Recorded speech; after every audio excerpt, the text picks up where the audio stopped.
అందరికీ కూడా పేరు పేరున వందనం. అందరికీ 77వ గణతంత్ర దినోత్సవ శుభాకాంక్షలు. ఈ గణతంత్ర దినోత్సవం ఇవాళ మనం గల్లీ గల్లీలో కూడా చాలా పెద్ద ఎత్తున మనం జరుపుతున్నాం. ఈ జరుపుతున్నటువంటి గణతంత్ర దినోత్సవం సందర్భంగా మనం 4 మాటలు ప్రత్యేకించి మాట్లాడుకోవాల్సింది.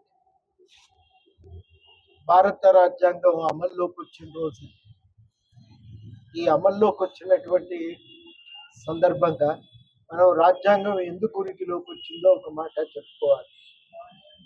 రాజ్యాంగాన్ని డ్రాఫ్ట్ చేసినప్పుడు, తయారు చేసినప్పుడు, రాజ్యాంగాన్ని రూపకల్పన చేసినప్పుడు మొట్టమొదట లక్ష్యాలు గురించిన చర్చ జరిగింది.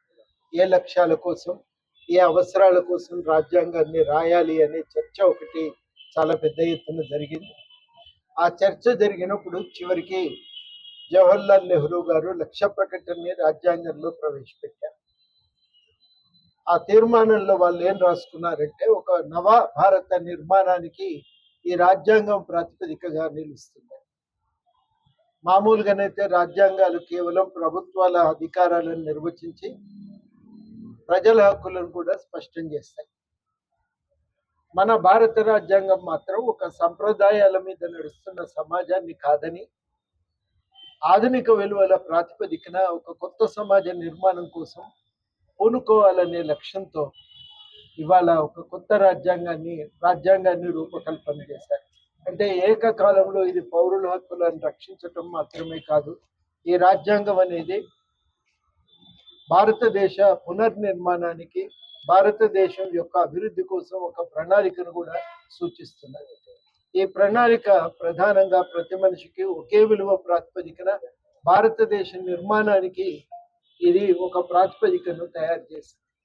ప్రతి మనిషికి ఒకే విలువ ఆధారంగా అభివృద్ధి చెందాలి, ప్రతి మనిషికి ఒకే విలువ ఆధారంగా ఈ భారతదేశంలో వాళ్ళ వికసించాలి, వాళ్ళు ఈ భారతదేశంలో అంతర్భాగంగా ఎదగగలగాలి. అది ఆకాంక్ష. అంటే అందరం కలిసి ప్రతి ఒక్కరు సమానంగా జీవించగలిగే పరిస్థితులను తీసుకొని రావాలి. ఆ ఆకాంక్ష కోసం ఏర్పడిన భారత రాజ్యాంగం 77 ఏళ్ల తర్వాత ఇవాళ ఒక సమస్య వస్తున్నదంటే, సరళీకరణ వల్ల ఎదిగిన ప్రైవేటు కంపెనీలకు, ఆ ప్రైవేటు కంపెనీల అవసరాలను తీర్చడమే ఇవాళ ప్రభుత్వాలు ప్రధానం చేసుకున్నాయి. ఆ క్రమం వల్ల, ఆ పరిస్థితుల వల్ల జరుగుతున్న పరిణామం ఏంటంటే, ఆ పరిస్థితుల వల్ల తలెత్తినటువంటి ఒక ప్రత్యేకమైన పరిస్థితి ఏమిటంటే, వాళ్ళ కోసం వనరులు కల్పించాలి, వాళ్ళ వల్లనే దేశాభివృద్ధి సాధ్యం. కాబట్టి ఆ కార్పొరేట్ రంగానికి వనరులు కల్పించాలి, ఆ కార్పొరేట్ రంగం అభివృద్ధి కోసం కావలసిన సౌకర్యాలు ఏర్పాటు చేయాలి, వసతులు నిర్మించాలి. ఇవన్నింటి కోసం ప్రజల హక్కులు ఆటంకంగా వస్తున్నాయనే భావన ప్రభుత్వంలో ఏర్పడ్డాయి. అందుకని ఇవాళ కార్పొరేటు అవసరాలకి, ప్రజల హక్కులకి మధ్య ఉన్న సంఘర్షణలో ప్రభుత్వాలు కార్పొరేట్ రంగం యొక్క అవసరాల వైపే మొగ్గు చూపుతున్నాయి, ప్రజల హక్కులను కూడా వదులుకోవటానికి సంసిద్ధమవుతున్నాయి. అందుకనే భారత ప్రధాని కూడా కొన్ని సందర్భాలలో జాతీయ ప్రభుత్వం కూడా ఈ రాజ్యాంగాన్ని మారిస్తే బాగుండును అనే ఒక ఆలోచనతో ముందుకు వచ్చినాయి. కానీ ప్రజలేమో మాకు ఈ హక్కు లేకపోతే, ఈ రాజ్యాంగం లేకపోతే, ఈ రాజ్యాంగం కల్పించిన హక్కులే లేకపోతే మేము మనుషులుగా జీవించలేమనే అభిప్రాయంతో వాళ్ళు సంఘటితంగా రాజ్యాంగ సవరణకు, రాజ్యాంగ మార్పుకు వాళ్ళు అడ్డం పడతా ఉన్నారు. ఇది వాళ్ళకి సందర్భం.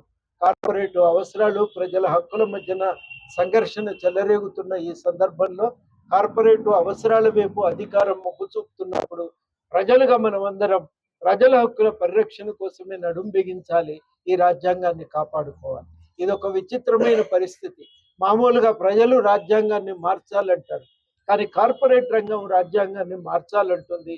ప్రజలు రాజ్యాంగం యథాతథంగా కొనసాగాలని చెప్పి ప్రజలు కోరుకుంటున్నారు. ఈ వైరుధ్యాన్ని మనం పరిష్కరించుకోవాల్సిన బాధ్యత ఇవాళ ప్రజల మీద ఉంది. రాజ్యాంగాన్ని కాపాడుకుందాం, రాజ్యాంగ విలువల ప్రాతిపదికన నవ సమాజ నిర్మాణం కోసం పూనుకుందాం. మనుషులందరూ సమానంగా, అంబేద్కర్ చెప్పినట్టు ప్రతి మనిషికి ఒకే విలువ ప్రాతిపదికన నివసించటానికి, ఎదగటానికి కావలసిన అవకాశాలను ఈ రాజ్యాంగం అమలు చేయటం ద్వారా సాధించుకున్నాం. ఇవాళ చాలా కీలకం. రాజ్యాంగం అమలు చేయటం అంటే కులపరమైన అసమానతలు, మతపరమైన వివక్షతలను వీటన్నింటినీ రూపుమాపటమే, ఆర్థిక అసమానతలను తొలగించటమే, మనుషులందరూ గౌరవంగా జీవించే అవకాశాలను కల్పించటమే. అందుకే ఆ రాజ్యాంగ పరిరక్షణకు పూనుకుందామని ఈ 77వ రాజ్యాంగ డే, రిపబ్లిక్ డే సందర్భంగా ప్రజలందరికీ కూడా నేను పిలుపునిస్తున్నాను.